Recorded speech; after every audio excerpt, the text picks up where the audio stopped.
Friends, तो आज हम गति शुद्ध गणितीय समीकरण देखेंगे। यह क्या होता है? एक समान त्वरण के साथ एक सरल रेखा में गति के लिए समीकरण होता है।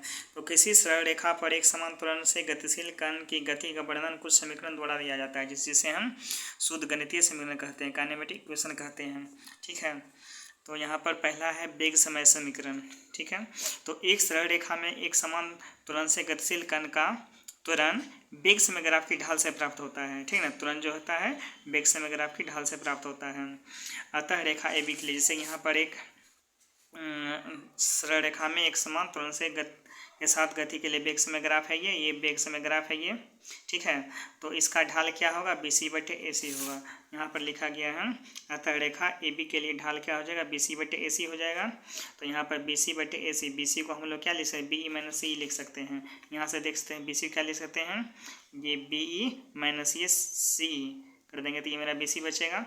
बटे ओ ई को क्या लिख, ओ ई तो ठीक है, ओ ई को हम टी लिखेंगे। ठीक है, तो ये मेरा बी सी, बी को क्या लिख सकते हैं? यहाँ पे जो बी ई है इसको हम लोग लिख सकते हैं ओ डी, क्योंकि ये बी इसके बराबर है और ये सी ओ ई के बराबर है। यहाँ सी को लिख दिया ओ ए बटे ओ ई, और ये इसका मान लिख दिया, ओ डी का मान भी है, ओ ए का मान यू है, तो ये मेरा भी माइनस यू बटे टी। इस तरह से ये टी यहाँ आ जाएगा, तो ये हो जाएगा मेरा ए टी बराबर भी माइनस यू, और ये भी बराबर यू प्लस ए टी, हमने देख लिया था। अब आगे आते हैं, अब है विस्थापन समय समीकरण। विस्थापन समय समीकरण, यहाँ पर हमने क्या देखा था? ये मेरा वेग समय समीकरण है। यहाँ पर तुरंत तो सबसे समीकरण में रहेगा, यहाँ पर विस्थापन ये वेग और समय का समीकरण है, इसलिए नाम पड़ा इसका वेग समय समीकरण। अब हम लोग आते हैं विस्थापन समय समीकरण। ठीक है, तो वेग समय ग्राफ, ठीक है, और समय एक्स के बीच किसी समय अंतराल में घिरा क्षेत्रफल, यहाँ पर देख रहे हैं ये वेग समय ग्राफ है। ठीक है, तो वेग समय ग्राफ और इस समय एक्स के बीच जो घिरा क्षेत्रफल होता है वही उसका विस्थापन देता है, उस समय अंतराल में विस्थापन देता है। अतः समय अंतराल टी में कण का विस्थापन क्या होगा? तो विस्थापन एस बराबर होगा समलंब चतुर्भुज ओ ए बी ई का क्षेत्रफल। ये देख रहे हैं, ये जो मेरा ये ए बी रेखा है और इस समय एक्स के साथ ये जो मेरा क्षेत्रफल है, ठीक है, ये समय एक्स के साथ घिरा ये क्षेत्रफल देता है, ये वेग समय ग्राफ और समय एक्स के साथ घिरा क्षेत्रफल यही मेरा देगा विस्थापन। तो इसका क्षेत्रफल कैसे निकलेगा? तो ये एक तरह से समलंब चतुर्भुज है। इस तरह का आकृति को हम लोग बोलेंगे वर्ग, इसमें चारों भुजा बराबर है और ये एक दूसरे पर लंब बना रहा है। ठीक है, और इस तरह की आकृति को हम लोग आयत बोलते हैं। आयत में क्या होता है? दो बड़ा आमने सामने भुजा बराबर होता है।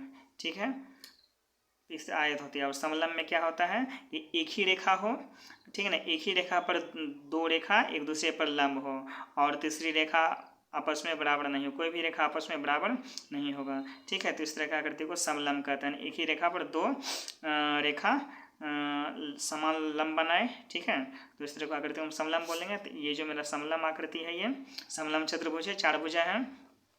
तो समलंब चतुर्भुज क्षेत्रफल क्या हो, इसको हम कैसे तोड़ सकते हैं? ये एक मेरा आयत का क्षेत्रफल प्लस ये मेरा एक त्रिभुज का क्षेत्रफल। ठीक है, तो वही यहाँ पर लिखा गया है समलंब चतुर्भुज ओ ए बी का क्षेत्रफल बराबर हो गया आयत ओ ए सी ई का क्षेत्रफल। यहाँ देख रहे हैं ओ ए सी ई का क्षेत्रफल प्लस त्रिभुज ए बी सी का क्षेत्रफल, ये मेरा त्रिभुज ए बी सी का क्षेत्रफल हो गया।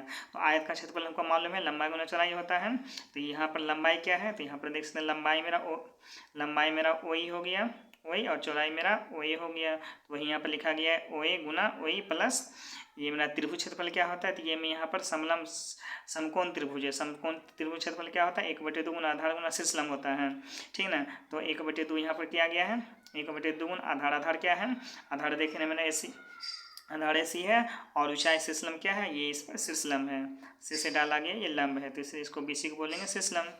तो इस तरह से ये हो गया मेरा, वही आ गया यहाँ पे प्लस हाफ ए सी को हम लोग क्या लिख सकते हैं? ये जो मेरा ए सी है, ए सी मेरा क्या है? ओ ई के बराबर है, इसलिए लिखे है ए सी को वही प्लस। यहाँ पर बी सी को थोड़ा सा मॉडिफाई किया गया है कि बी सी ही रहने दिया गया है, इसमें जो है ना ए सी से गुना भी किया गया, भाग भी दिया गया है, ताकि इसके मान में कोई अंतर ना पड़े। तो ए सी कट के फिर तो बी सी ही बचेगा, लेकिन यहाँ पर बी सी बटे ए सी ले आने से ये मेरा ढाल दे देगा। जैसे कि यहाँ पर आप देख रहे हैं ढाल क्या होता है? बी सी बटे ए सी ढाल है, तो इसी को बी सी बटे ए सी को हम लोग त्वरण भी कहते हैं। ठीक है, तो उस तरीके से यहाँ पर ये लिया गया है बी सी बटे ए सी, उसी मकसद से यहाँ पर लाया गया है।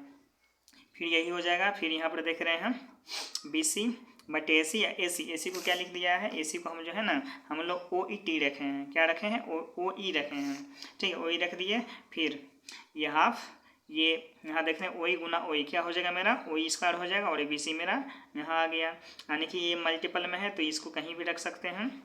यहाँ पर हम सबका मान रख देंगे। OE का मान क्या है तो U है, यहाँ पर देख सकते हैं। OE डिस्टेंस क्या मेरा U है प्रारंभिक वेग, और OD डिस्टेंस मेरा क्या है V है प्रारंभिक, ये अंतिम वेग है। और ये मेरा क्या OE क्या दे रहा है तो ये समय दे रहा है, समय अंतराल। तो यहाँ पर OE का मान U, OE का मान T और BC बटे AC क्या है, ढाल दे रहा है जिसको हम तुरंत बोलते हैं। तो इस समीकरण में, उपर्युक्त समीकरण में इन मानों को रख देते हैं इस समीकरण में। तो ये हो जाएगा S बराबर इसका मान क्या है U गुना T प्लस हाफ, इसका मान A गुना इसका OE का मान T है तो AT स्क्वायर। तो ये मेरा दिया विस्थापन और समय, विस्थापन समय समीकरण।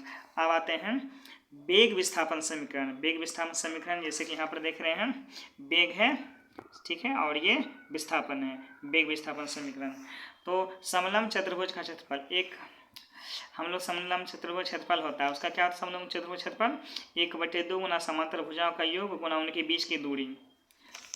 जैसे ये मेरा समलंब चतुर्भुज है तो इसका क्षेत्रफल हो गया 1/2, एक हाफ गुना समांतर भुजाओं का योग। समांतर भुजा क्या है, ये भुजा और ये भुजा समांतर भुजा है, तो इन दोनों भुजाओं का योग गुना इन दो भुजाओं के बीच की दूरी, ठीक है, 1/2 गुना समांतर भुजाओं का योग गुना उनके बीच की दूरी तथा समलंब चतुर्भुज OAB का क्षेत्रफल क्या हो जाएगा S, ठीक ना। क्षेत्रफल क्या हो जाएगा, क्षेत्रफल हो जाएगा 1/2 गुना समांतर भुजाओं का योग। समांतर भुजा कौन है मेरा, OA और BE है, वही लिखा है OA प्लस BE गुना उनके बीच की दूरी, उनके बीच की दूरी मेरा AC है तो गुना यहाँ पर AC लिखा गया है, ठीक है। तो यहाँ पर एक चीज़ है समलंब चतुर्भुज का क्षेत्रफल, और ये समलंब चतुर्भुज का क्षेत्रफल क्या होता है, ये समलंब चतुर्भुज का क्षेत्रफल मेरा विस्थापन देता है, क्या देता है, समलंब चतुर्भुज का क्षेत्रफल ही मेरा क्या देता है, विस्थापन। इस तरह से समलंब चतुर्भुज का क्षेत्रफल को हम लोग S से डिनोट कर सकते हैं क्योंकि यही विस्थापन ही समलंब चतुर्भुज का क्षेत्रफल होता है, ठीक है। तो इसलिए इसका मान लिखा गया S बराबर हाफ, और ये फॉर्मूला लिखा है। फिर यहाँ पर हाफ गुना OA प्लस यहाँ पर देखें B को क्या लिख सकते हैं, यहाँ देख सकते हैं B को क्या लिख सकते हैं, B को हम लोग लिख सकते हैं B किसके बराबर है तो OD के बराबर है, तो यहाँ पर OD लिया गया है इंटू AC। फिर यहाँ पर हाफ गुना OA प्लस OD इंटू यहाँ पर हमने जो है ना यहाँ पर BC को लाया गया है ताकि BC बटे AC का मान यूज किया जा सके। जैसे कि यहाँ पर BC बटे AC को लाने के लिए हमने AC से गुना और भाग कर दिया था, उसी तरह से यहाँ पर AC रहने दिया गया है, इसमें BC से गुना और BC से भाग दे दिया गया है, तो इसका मान में कोई परिवर्तन नहीं आएगा, कट के फिर तो ऐसे ही रह जाएगा। लेकिन ऐसा कर देने से क्या होगा, ये मान यही उतर गया इंटू यहाँ पर देख सकते हैं इसको क्या किया गया है, ये जो मेरा BC बटे AC है इसको नीचे लिखा गया है। ये क्यों लिखा गया है तो इसका कारण है, जैसे आप 2/3 लिखे हैं, इसको आप लिख सकते हैं 1/3/2, हम इसको ऐसा लिख सकते हैं। ऐसा लिखेंगे तो ये ऊपर में जाएगा तो फिर ये 2/3 ही होगा, तो ये आपस में क्या होता है, बराबर होता है, ठीक है। जैसे कि यहाँ पर इसका क्या मान 2/3 को 1/3/2 कैसे लिखेंगे, वैसे लिखेंगे। यहाँ पर ये मैन बटे एक में हमने भाग दे रहे हैं 3/2 से, एक में भागा दे रहे हैं 3/2 से, एक भाग को जब गुना में बदलते हैं तो ये ऊपर चला जाता है, ये नीचे आ जाता है, इस तरह से 2/3 ही हुआ, ठीक है। तो उस तरह से यहाँ पर जो है यहाँ पर हम लोग क्या कर सकते हैं, यहाँ पे हमको ऊपर मान सकते हैं कि इसको लिख सकते हैं 1/BC बटे AC, ठीक है। और ये जो मेरा BC है, BC को हम लोग क्या लिख सकते हैं, तो यहाँ देख सकते हैं BC को क्या लिख सकते हैं, BC को क्या लिख सकते हैं BE माइनस C, ठीक है, वही लिख दिया है BE माइनस C, और ये BC बटे AC यहाँ गया है, ठीक है, क्या कि ऊपर में यहाँ पर 1 छिपा हुआ है, हमने AC बटे BC को हमने 1/BC बटे AC लिख दिया, और BE का मान BC का मान ये हमने लिख दिया, ठीक है। फिर यही मान उतर गया। यहाँ पर आप देख सकते हैं B किसके बराबर है, OD के बराबर है। यहाँ देख सकते हैं B किसके बराबर है, OD के बराबर है, सॉरी B किसके बराबर, OD के बराबर है, और C किसके बराबर है, OA के बराबर है, तो वही इसका मान लिख दिया गया है। अब यहाँ पर देख सकते हैं OD minus OA, OD plus OA, ठीक है। ये एक फॉर्मूला होता है A plus B into A minus B, formula होता है A plus B into A minus B, ऐसा रहे तो ये फॉर्मूला होता है A square minus B square, ये फॉर्मूला होता है। यहाँ भी देख रहे हैं A plus B into A minus B, ठीक है। तो यहाँ पर हो गया फॉर्मूला, इसका स्क्वायर माइनस इसका स्क्वायर, इसको आपस में गुना कर दिया गया है, OD square minus OA square बटे ये तो गुना एक यहाँ पर लिख सकते हैं, ऊपर पर गुना नीचे नीचे गुना होता है, तो BC बटे AC यहाँ पर लिख दिया गया है, इसको करके लिखा है चूँकि मल्टीपल में है। गुना 1/2 फिर ये उतर गया, फिर यहाँ पर देख सकते OD, OD मेरा क्या है, तो OD आपको मालूम है ये OD है, OD मेरा क्या है V है, और OA मेरा क्या है U है। तो ये हो गया मेरा OD स्क्वायर मतलब V square minus OA square मतलब U स्क्वायर बटे A। तो इस तरह से ये अब यहाँ पर क्या किया गया है, ये 2s लिया गया। कैसे लिया गया है, यहाँ पर s बराबर है ये, ठीक है। तो s बराबर यहाँ पर निकलता है, s बराबर निकलता है हाफ, ऊपर है मेरा v square minus u square बटे ये मेरा a है। तो यहाँ से ऊपर नीचे की मल्टीपल गुना किया गया है, तो 2 गुना a तो 2a होगा, 2 इस तरह से गुना करते हैं, s Guna 2a Guna a तो क्या हो जाएगा 2as गुना फिर इतना गुना 1, तो यही हो जाएगा v square minus u square. तो वही यहाँ पे लिखा गया है 2as बराबर v square minus u square, और यहाँ से माइनस u स्क्वायर को इस साइड लेकर आ गया है, तो ये माइनस है तो यहाँ पर आ जाएगा प्लस में हो जाएगा, तो इसलिए v स्क्वायर बराबर लिख दिया गया है u स्क्वायर प्लस 2as, ठीक है, u square plus 2a square. तो ये मेरा हो गया विस्थापन समय समीकरण,